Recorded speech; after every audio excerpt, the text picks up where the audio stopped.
Recording by Joseph Nagy. Belly Laugh by Randall Garrett.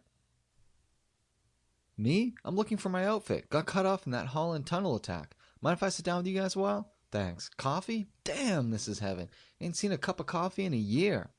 What? You said it. This sure is a hell of a war. Tough on guys' feet. Yeah, that's right.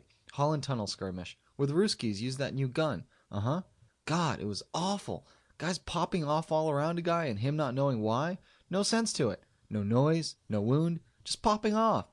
That's the trouble with this war. It won't settle down to a routine. Always something new. What the hell chance has a guy got to figure things out? And I tell you, them Ruskies are coming up with new weapons just as fast as we are. Enough to make your hair stand on end.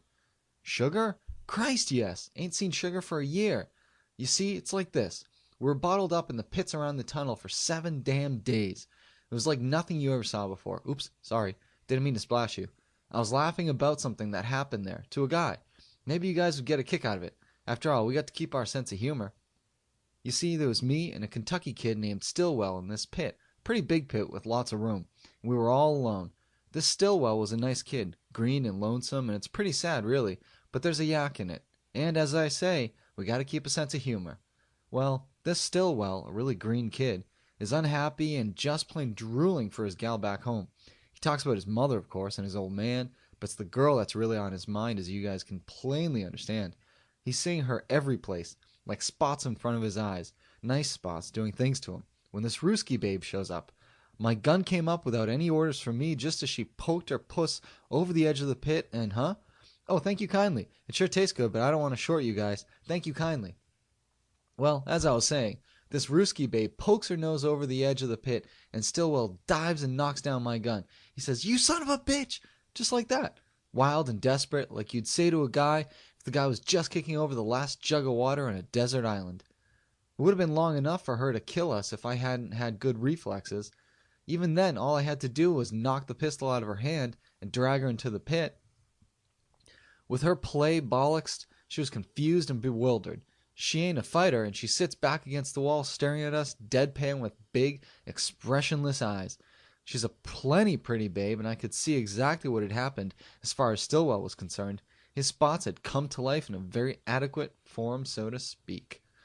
Stillwell goes over and sits down beside her, and I'm very much on the alert, because I know where this courage comes from. But I decide it's all right, because I can see the babe is not belligerent, just confused kind of, and friendly.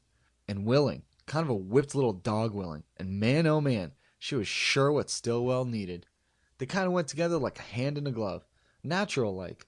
And it followed, pretty natural, that when Stillwell got up and led her around a wing of the pit, out of sight, she went willing.